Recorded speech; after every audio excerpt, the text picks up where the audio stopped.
Alrighty, hello to folks on Zoom. Once I screen share, you'll maybe see that the clock is horribly wrong on the classroom computer. So no, you are not 4 minutes into the future.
Alrighty, so we're gonna go ahead and get started. I'm just going to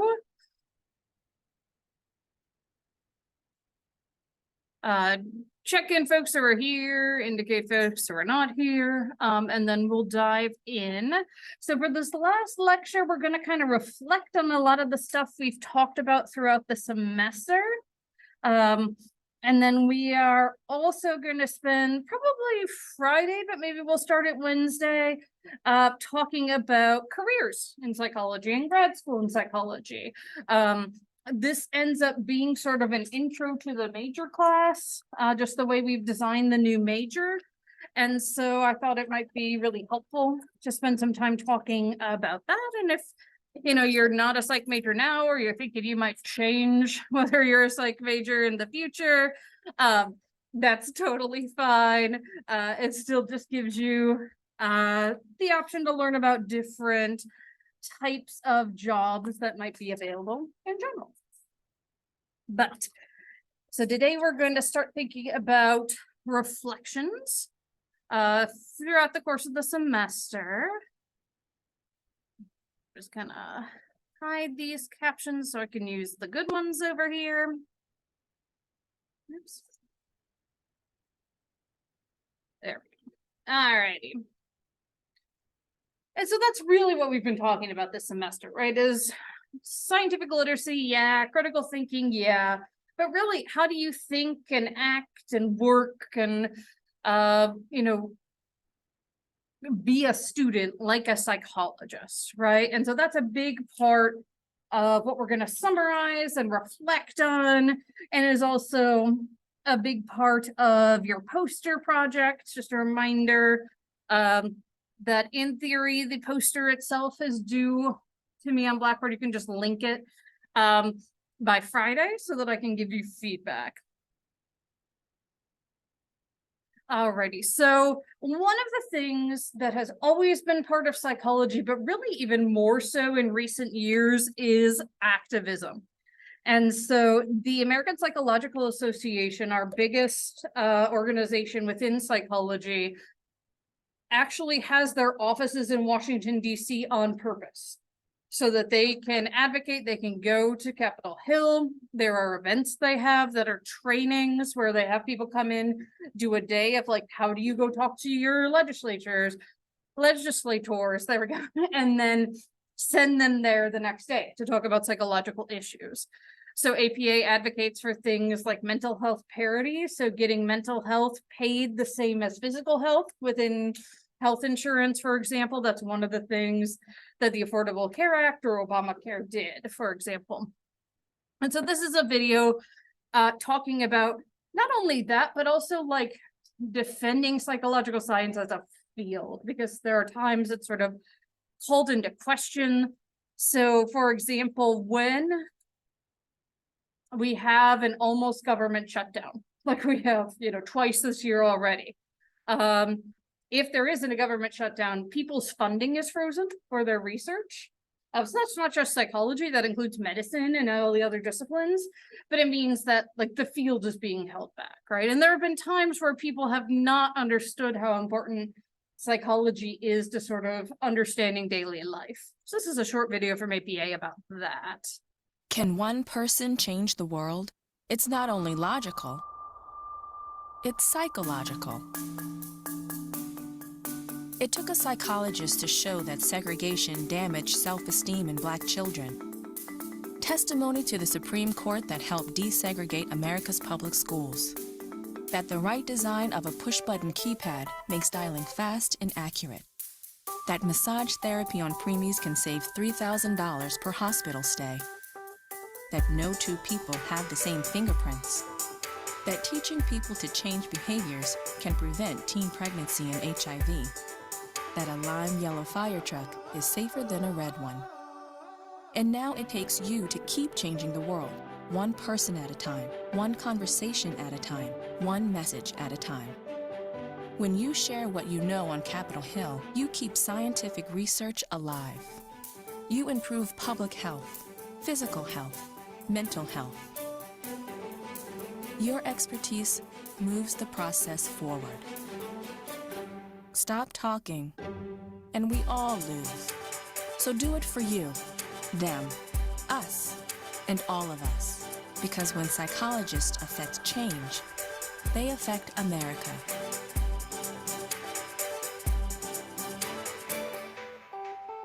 And obviously, not just America. This APA is very American-centric because it is the American Psychological Association, but clearly psychology has influenced policies and other things worldwide.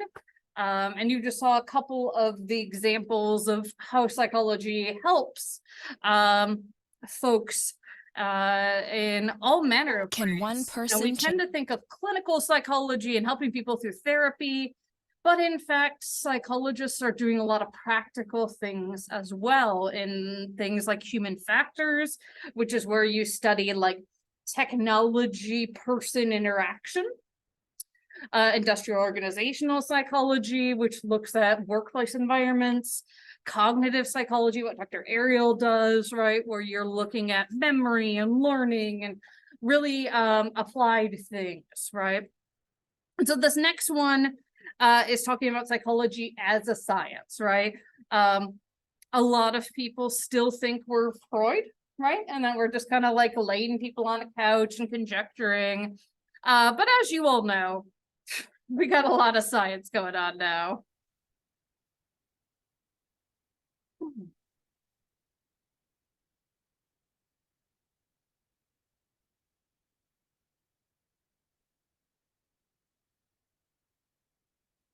This is just a series. That's their intro.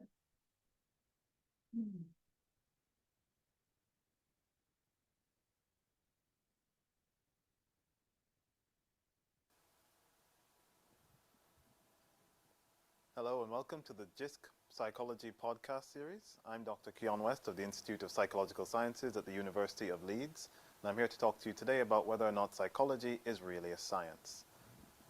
Alright, so to talk about whether or not psychology is really a science, I'll have to cover a few things first. I'll have to talk about what a science is, and of course in doing that I'll also have to talk about what a science is not. And then I'll talk about what psychology is, and then of course I'll have to also talk about what psychology is not. And then after that I'll give you a few examples of what I do when I do psychology, so that you understand how we do psychology, especially here in Leeds at the Institute of Psychological Sciences. If you look up the definition of the word science in multiple dictionaries, you'll get something that looks more or less the same as you go across them. I'll give you an example here. That's science, a noun, the systematic study of the structure and behavior of the physical and natural world through observation and experiment. And the physical and natural is in brackets there because what I'm trying to emphasize is that yes, all we study is in the physical and natural world, but if there were any other worlds to study, you could study them scientifically as well. It's not limited to just the physical and the natural world. So just a little interesting sidebar here, because psychology does study this, and like spoiler alert for his talk, right? Y'all know what he's gonna say. One of the things we argued at one point was that, you know, if psychology created a lab, we should be counted as an L course for the natural sciences, as a lab course. And they were not happy about that idea. They thought we were going to steal all their students, and they actually like rewrote the qualifications to try to exclude us, even though we're psychologists. We could probably argue it still includes us. But just sort of interesting that there is sometimes a tension between different fields, and people know psychology is popular because people want to learn about themselves and the people around them.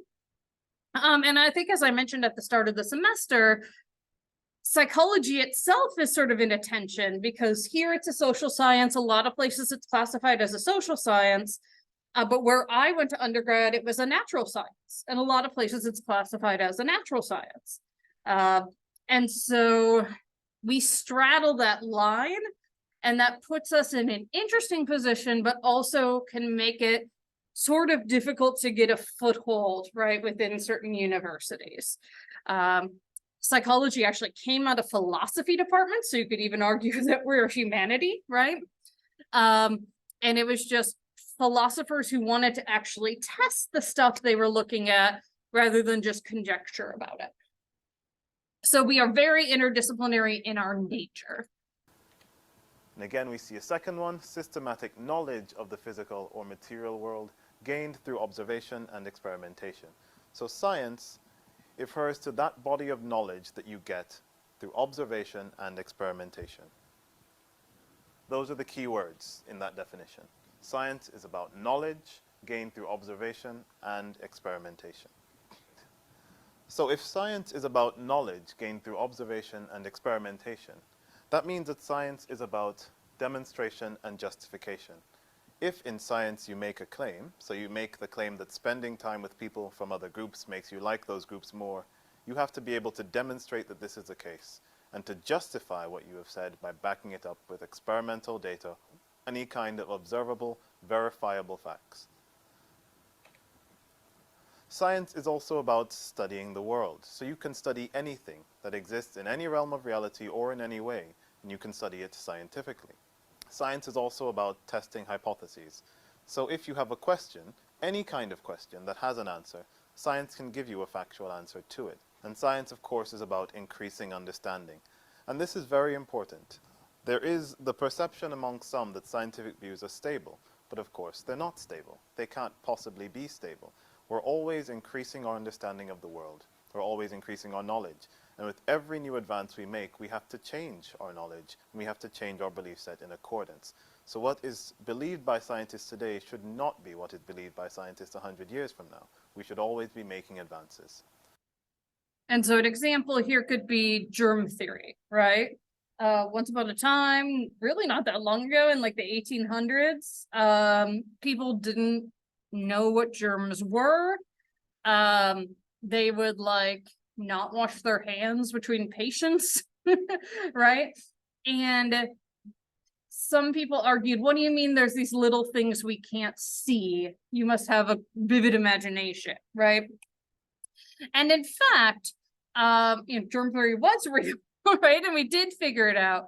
And so science is always changing and adapting, and particularly with the brain, we do not know that much about the brain yet, to be honest. So I think we're going to learn quite a bit more. And by the time you all are, in your 40s or 50s, we might have a totally different conceptualization of the brain than we do now. And then this next video is from one of my favorite YouTubers who educates about psychology. His name is Dr. Ali Mattu, and he has really approachable videos. There's another one I'll show later in this lecture as well. And this one's he's going to talk about, I don't know if you all have had this experience. I certainly did when I was majoring in psychology as an undergrad. People would be like, oh, you're a psychology major, don't analyze me, right? And I'd be like, A, I don't know how to do that yet. B, now I say like, I'm off the clock, right? But he has a really nice way of explaining things. When someone finds out I'm a clinical psychologist, the number one question I get is, are you analyzing me? It's also the number one question you want me to answer. Here's the honest answer. Yes, I am, and no, I'm not. Let's start with the yes. As a clinical psychologist, I focus on understanding thoughts, feelings, and actions that are out of the ordinary. If I see someone in public moving in unexpected ways, speaking loudly, and saying things that don't make sense, my training kicks in. I automatically question if they're under the influence of a drug or are experiencing a manic episode of bipolar depression, have a tic, or something else. I can't help that. When I see something out of the norm, it automatically triggers a network of memories related to everything I've learned about clinical psychology. This is how memory works, and we all have some kind of unconscious bias. But let's replay what I just said. I automatically question if they're under the influence of a drug or are experiencing a manic episode of bipolar depression, have a tic, or something else. Notice how I couldn't give you an exact explanation of what's happening? I can't understand what you're thinking and feeling just by looking at you.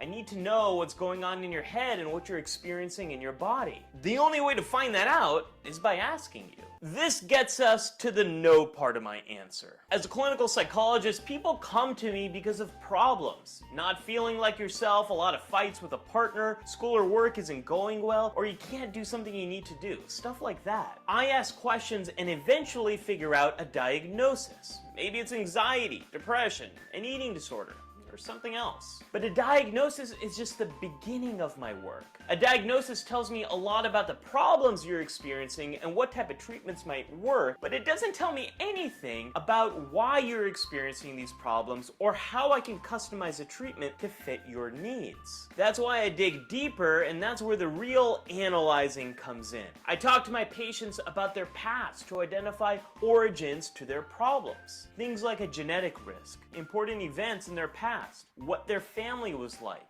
where they grew up, and important parts of their culture. I'll also ask about precipitants, recent changes that might have triggered these problems or made these problems worse. But the real magic of a clinical psychologist is how we identify mechanisms. Mechanisms are the things that cause your problems. Think of them like an engine. When this engine turns on, it causes all these problems to occur. This engine was built up over time by these origins and was turned on by the key found in your precipitants. Remember when I talked about my own social anxiety disorder? Here's how it looks graphed in this conceptualization. What's super important to understand. That is something you would do as a therapist. Something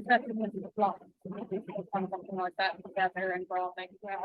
So your clients could also conceptualize what's going on and why. Understand is the same problem can be caused by different mechanisms.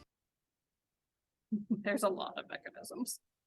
And lots of parents come to me because their kid is misbehaving in class. But misbehaving could be caused by a number of mechanisms, like difficulty organizing information that is being taught during class, not getting enough sleep, getting attention from other students, feeling unsafe around others, trying to suppress thoughts that might be popping up in your head, or maybe something else. I know I keep saying maybe something else, but that's human behavior. It's complicated, and it's hard to find one simple explanation for why anyone does what they do. I'll make a decision about misbehaving mechanisms based on what the kid has told me, their parents' perspective, what the school says, the current scientific research on the topic, and my experience treating these problems. Then in treatment, everything I do will target this mechanism, the root cause of the problems. This whole process, it's all collaborative. My patient and I do it together. I don't keep secrets from my patients when it comes to what I think is causing their problems. I'll tell them what I think is going on and check in with them to see if it makes sense given what they're experiencing. I might be the expert on clinical psychology, but they're the expert on them. This is why I hate the question, are you analyzing me? I can't analyze you without you because I can't read your mind, and I would never even try to do that without your permission or your cooperation. This is why psychologists are prohibited from analyzing public figures. Seeing someone on TV doesn't give you any information about what they're thinking or feeling, and without their permission, it's unethical to even try. Some clinical psychologists hate this question so much that they'll pretend to be someone else in social situations. Seriously, here's an article about a colleague of mine who tells people he's an accountant when he's sitting on the airplane because he just doesn't want to deal with this whole issue. The next time you meet a clinical psychologist, please don't ask them if they're analyzing you. They're not. Instead, ask a more open-ended question like, what's it like to be a psychologist? I promise it'll lead to a much more interesting conversation. What questions do you have about clinical? So again, his YouTube channel is great, just for psychology knowledge in general. Yeah, I think that last point he brought up was so important. The idea that like we can't analyze people we haven't actually interviewed ourselves. So like when Trump got elected president, people were like, Taryn, can you be on a panel and talk about his diagnosis? So I was like, no, ethically, I'm not allowed to do that, right? And it just boggled people's minds because everyone loves to armchair conjecture about things, right? But once you are trained in these things, you have a different set of codes to live by, right? Than someone who is not a PhD or a master's level clinician. Alrighty, so throwing this out to everybody, and again, you can throw stuff in the chat. Daryl, I liked what you said just before we started the video about how knowledge and technology is ever evolving. Questions are always being answered or maybe re-answered, right? But what are some examples, you know, COVID-19 is obviously the big one that we think about now, but of doubters of scientific ideas or innovations?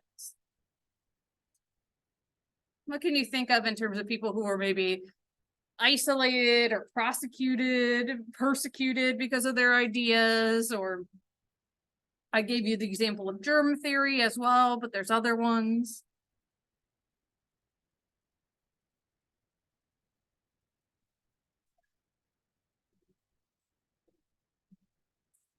Right, yeah, and that can definitely, the vaccine thing was pre that, right?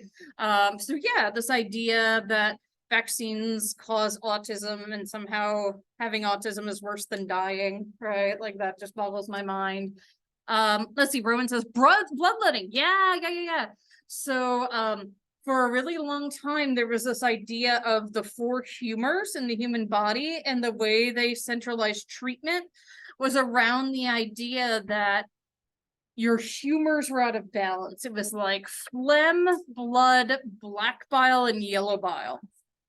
And so if you had anything, be it the flu or, you know, a heart problem, a lot of times they would try to treat it by balancing your humors.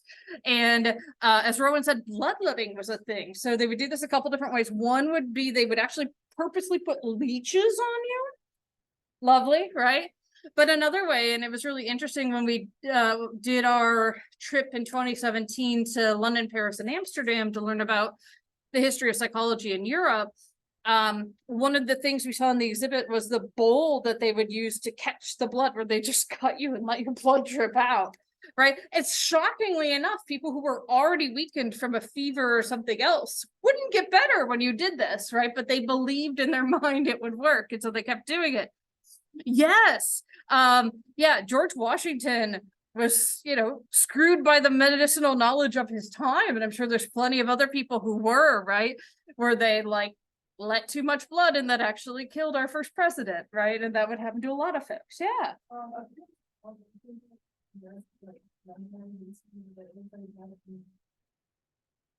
Something like that, where this guy started doing his house and like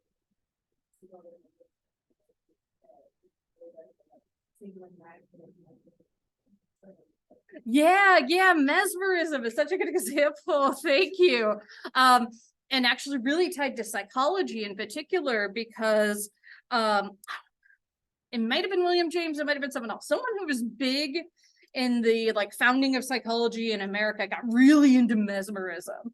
And if you didn't quite hear what Kaylin was saying, mesmerism is the idea, like there were seances and you could use magnets and different pools of water to cure people.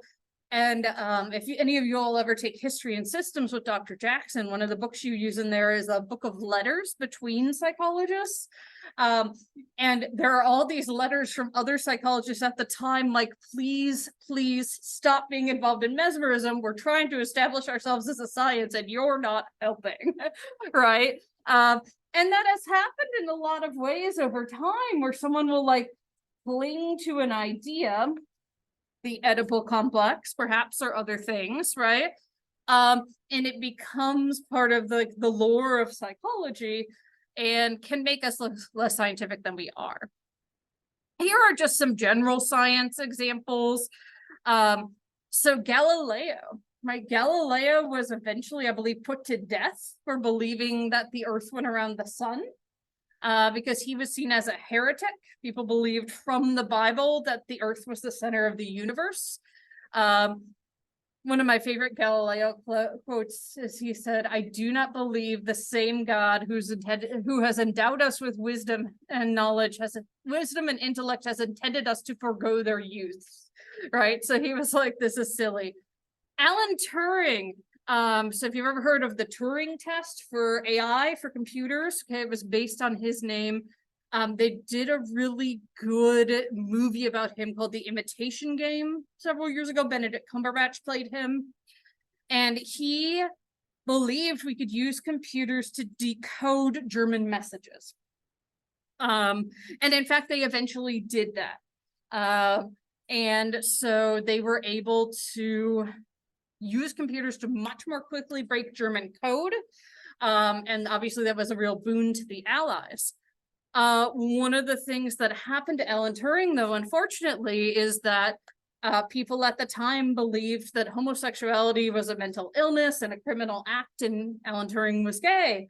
And so he was on house arrest for the end of his life, and eventually they put him on, they basically chemically castrated him. They put him on medication that wouldn't allow him to get reproductive excitement. And he eventually died by suicide.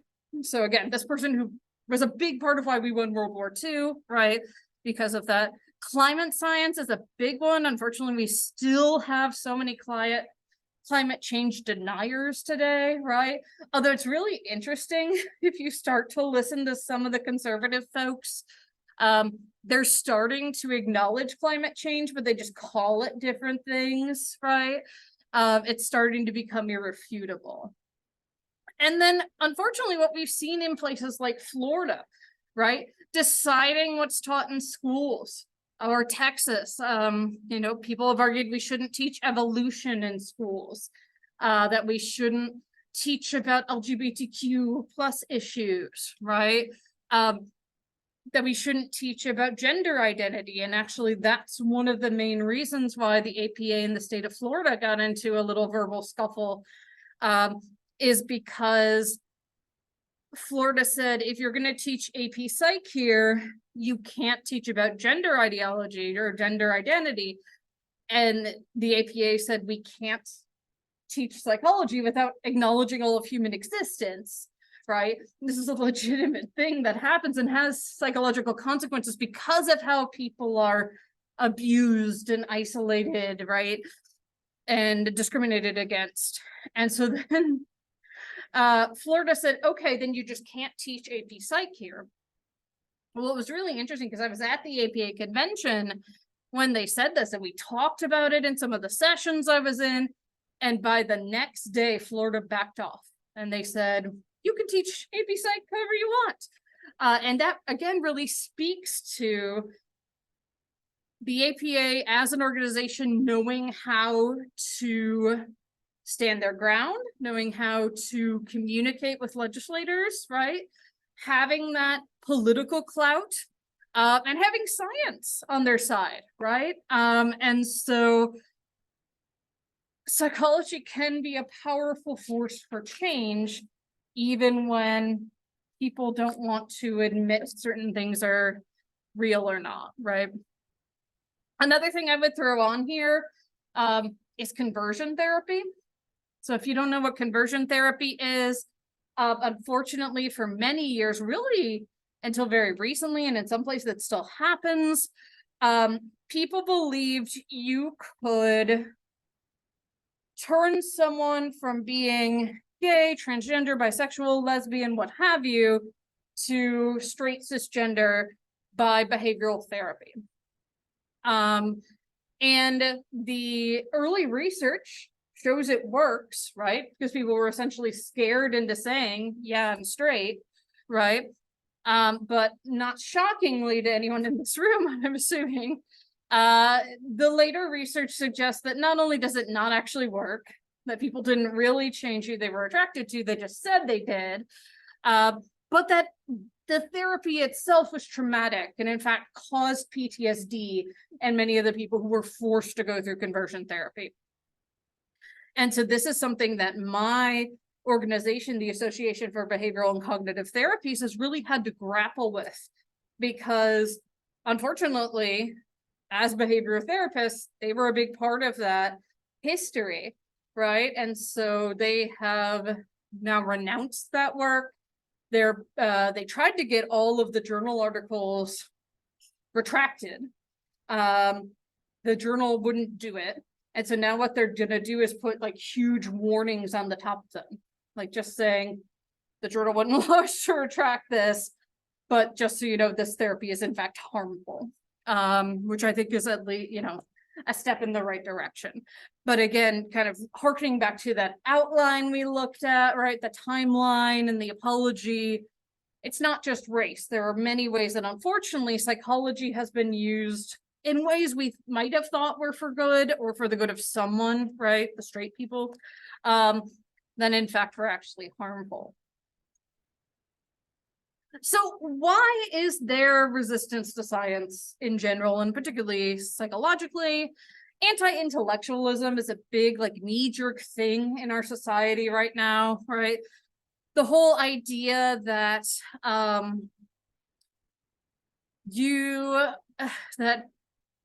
we, I should say, being at a university, are just liberal elites on a shiny hill in an ivory tower, and we're not connected with reality, and I'm trying to brainwash all y'all.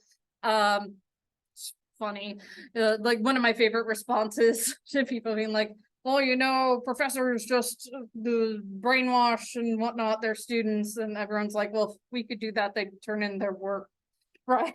Things like that. You know, and so there is this pushback against intellectualism. It's one of the reasons why people want to take certain things out of education, right? And make education itself less accessible. Unfortunately, we see that, for example, in a lot of southern states, folks who don't have a college education tend to be more of the folks who vote for conservative ideologies. That's not to say that there aren't very rich people who are very well college educated who vote conservative because it's in their own monetary interest, right? Because they love their tax cuts, right? But there's this sort of knee-jerk reaction that like learning is bad because it's liberal. And in fact, you know, politically, they're right. Once people have been in college and been educated about these issues and given the true history of things, right, rather than sort of the whitewashed and straight washed and whatever washed versions that are often taught in high schools, people do tend to become more open and liberal, but not because we're brainwashing them, just because we're giving them the actual facts, right? And then they can decide for themselves. There are also non-scientific belief systems that are in opposition, right? It depends on your religion. Not all religions are anti-scientific, but some of them are, and some sects or denominations within religion are more so than others, right? And again, political, we just talked about, right? That it's in the best interest of some conservative politicians to limit the access of education, unfortunately. And philosophical, right? And sometimes misunderstanding of philosophical or political ideologies, right? So the idea that if we wanted universal health care, like pretty much every other developed nation in the world has, that is socialist and therefore fascist. Like socialism and fascism are not the same thing, right? And also, well, then I guess like every country in Europe is socialist, right? Because they all have access to that. And then ideologies in general are just organized sets of beliefs or attitudes that often come from an external authority. And so that external authority can be a politician you admire, a celebrity that you listen to, a religious figure, right? It can be a professor or someone like that, although again, in psych, we're trying to teach you to criticize or question even what we're teaching you, right? Because it might be wrong tomorrow if a new study comes out. And so all of these, as we just talked about, can be the opposite of science. They don't have to be, right? You could hold a conservative ideology and believe in science and believe in climate change. And again, as I mentioned, some people are starting to get there and just use different words for it. But unfortunately, the way politics are breaking down, not only here, but in a lot of places worldwide, is that the basic facts of science have become political issues, right? And that is problematic. So one of the ways that we talk about this is cultural cognition, which is a way of thinking by which members of a group tend to perceive facts, risks, or other phenomena in a manner consistent with their own moral views. And so we judge other people, other cultures based on our thoughts, our beliefs, what's considered weird by us, if that makes sense. I saw a BuzzFeed article yesterday about like times when people have said really stupid things. And one of them was like, how dare you call Americans foreigners? And it's like, well, if you're in any other country on earth, you are a foreigner. Like that's how the term works, right? And yet that person didn't get that. And technically the vast majority of us are foreigners and we're all immigrants, right? Because the vast majority of us are not indigenous to this world or this land. My colleagues and I are very interested in why people are in a state of persistent disagreement about issues of fact. Is the earth heating up or not? Does allowing people to carry guns make crime rates go up or go down? People with different kinds of cultural styles have different views. Cultural cognition is where people are looking at data, looking at evidence, looking at facts, and they're seeing in it the information that vindicates the position that their group has in opposition to some other group. If I fall out of line with the position that predominates in my group, I could be in big trouble. What happens is people are going to seek out information that's more consistent with what they believe and dismiss and steer clear of the rest. I think these kinds of conflicts are becoming more spectacular. Consequences are higher probably than they've been in the past, and in any case, they're intolerable. So I would just like to poke a hole in that, right? The idea that the consequences are higher than they've been at any other time in the past. Like, witchcraft accusations and trials were a thing, right? And I actually just learned from another BuzzFeed article I read, it was on BuzzFeed a lot yesterday, that in fact, witches in America and Salem were never burned. They were burned in Europe, but they were more likely to be hung or executed in other ways here in the US. But regardless, right? There's an example, you know, things like the Crusades, right? Those are an example. And so I think that we tend to, because again, we have this groupthink, this cultural cognition, we tend to think this is the worst it's ever been. And I think that we can poke some holes in that idea, right? And that in and of itself is like a cultural cognition. Alrighty. So he's a Canadian scientist, so there's that. Okay. The other issue, which again, we've already raised this semester as being an issue within the US in particular, but really worldwide, is ethnocentricity, which is the tendency to evaluate one's own culture as the standard by which to judge others. You see other cultures as inferior to your own. And again, when that gets embedded in something like psychological science, that makes psychological science a lot less scientific, right? And so this is a video about some of the interesting ideas around race and psychology.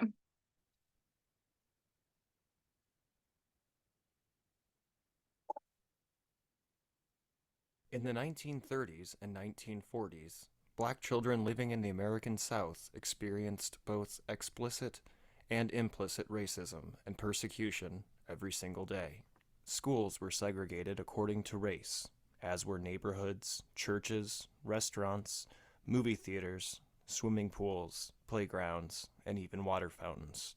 Public lynchings still occurred, and legal efforts to end such horrific events by making them a federal crime were repeatedly defeated by Southern senators.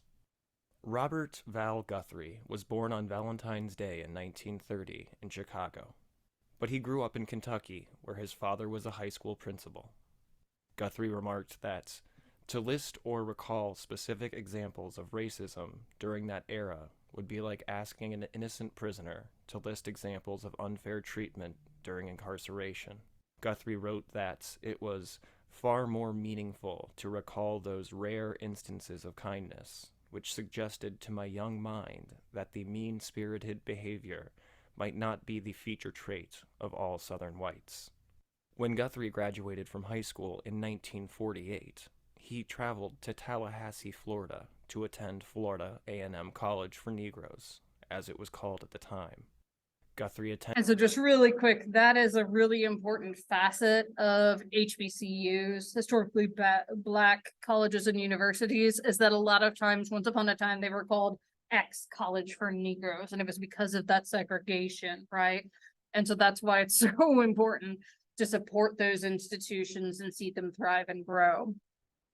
Attended Florida A&M on a music scholarship, playing the clarinet in the band.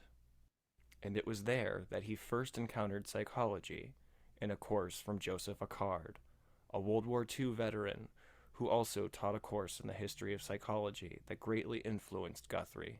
Acard decried psychology's obsession in studying the differences in people, especially in the way that the science was used, almost always without real evidence, to reinforce racial prejudices. Guthrie's studies at Florida A&M were interrupted when he joined the Air Force and fought in the Korean War. He returned stateside in a posting to Keesler Air Force Base in Biloxi, Mississippi. Here, he met Elodia Sanchez. They were married and had 6 children. After his military discharge, Guthrie returned to Tallahassee, finishing his degree in 1955. In 1954, the landmark Supreme Court decision Brown versus the Board of Education rendered racial segregation in schools illegal. As such, the University of Kentucky graduate programs were, for the first time, open to African American students. So Guthrie returned to Lexington to begin his graduate work in psychology.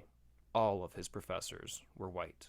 After receiving his master's degree from the University of Kentucky, Guthrie traveled west to San Diego, California, where he eventually earned his doctorate in psychology in 1970 from the United States International University. Guthrie's career saw him accept academic positions at Mesa College in San Diego, the University of Pittsburgh, and Southern Illinois University.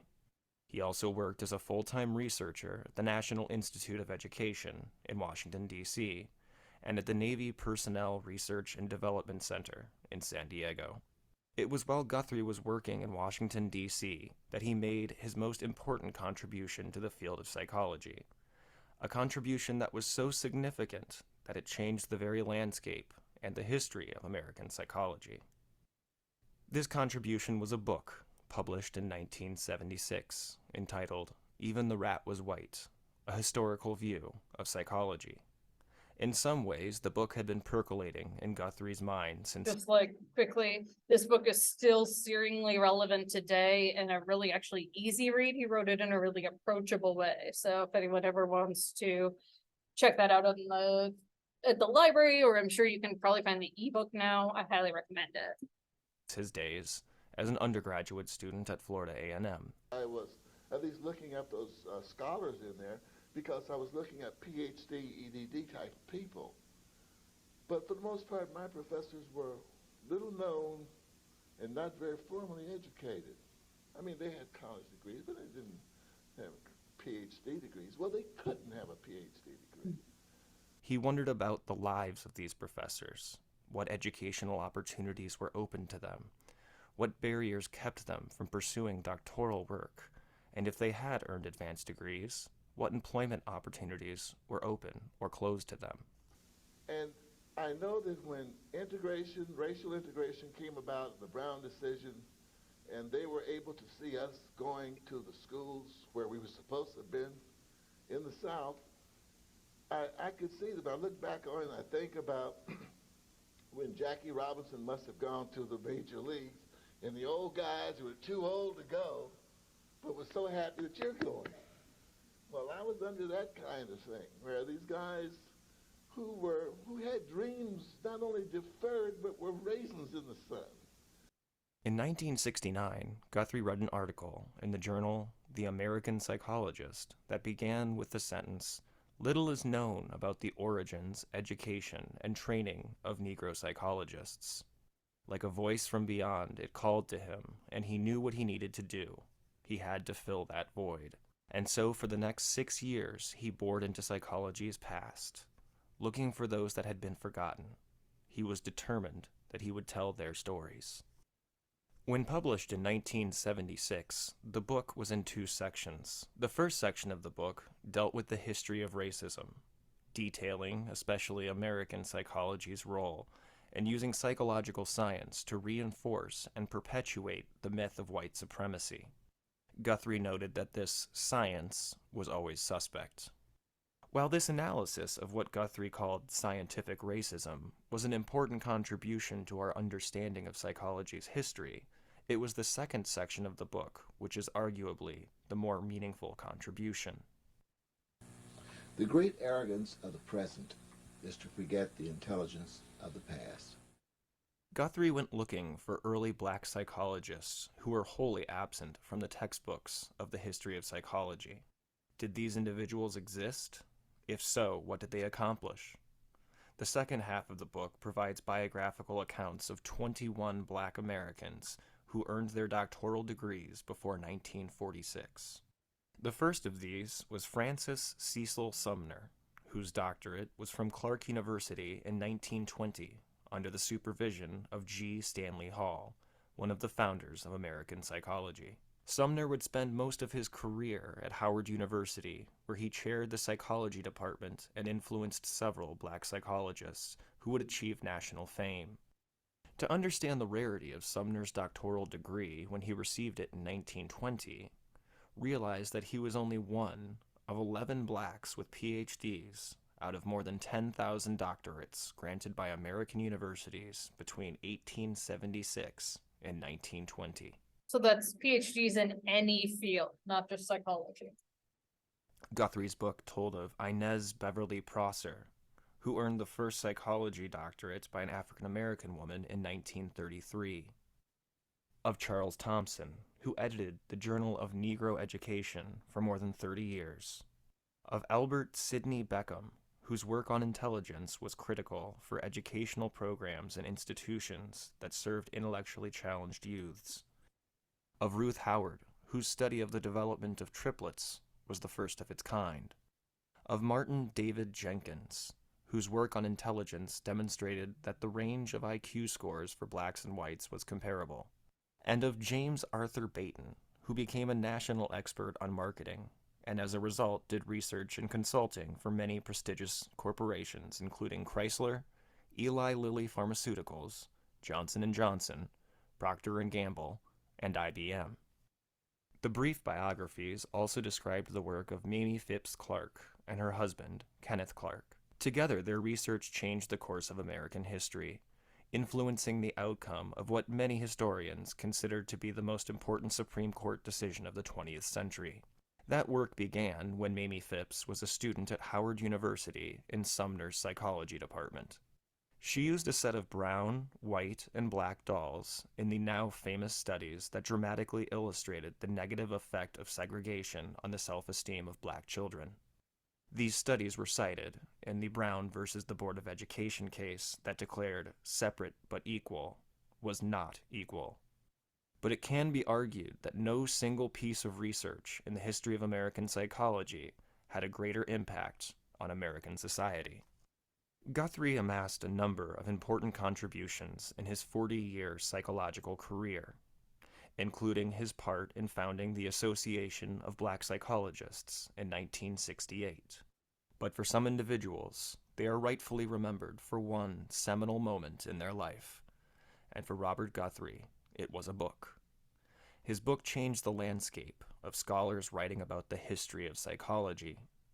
Whereas textbooks traditionally had made no mention of the contribution of black psychologists, the names of these once hidden figures began to appear, slowly at first, but then with increasing frequency. Guthrie called for a more inclusive history, and he went the extra step in providing the scholarship that made it impossible to ignore these early black psychologists. To repeat an earlier statement, Even the Rat Was White forever altered the teaching and writing of the history of American psychology. Few psychologists and historians can make such a claim. In 2001, Robert Val Guthrie became the first African-American psychologist to deposit his personal papers in the archives of the history of American psychology at the Cummings Center for the History of Psychology at the University of Akron. They are available today for scholars to use. So that gives you, the next part's gonna be a little plug for the museum, which highly recommend you go to if you ever are in Akron, Ohio. Ironically, I went to school about 20 minutes away for my PhD at Kent State, but this museum was not yet open, so I never got a chance to go, but the archives have existed for a while. And in fact, the archives now have some stuff from BWU's collection. When we cleaned out our storage room a couple summers ago, we found some old tapes, like the big wheels of audio tapes, and offered them to the museum as a donation, and they took them. So those are now in the archives of psychology, which is really cool. But I just thought that that was so beautiful and helpful, and also really shows how behind APA's apology was, right? Because he published this book in 1976. His professor was teaching about when he was in undergrad, right? And for psychology to come out, 2 years ago and be like, oh, our bad, is really way too late. All right, we'll keep talking about this stuff on Wednesday. Looking forward to seeing y'all then.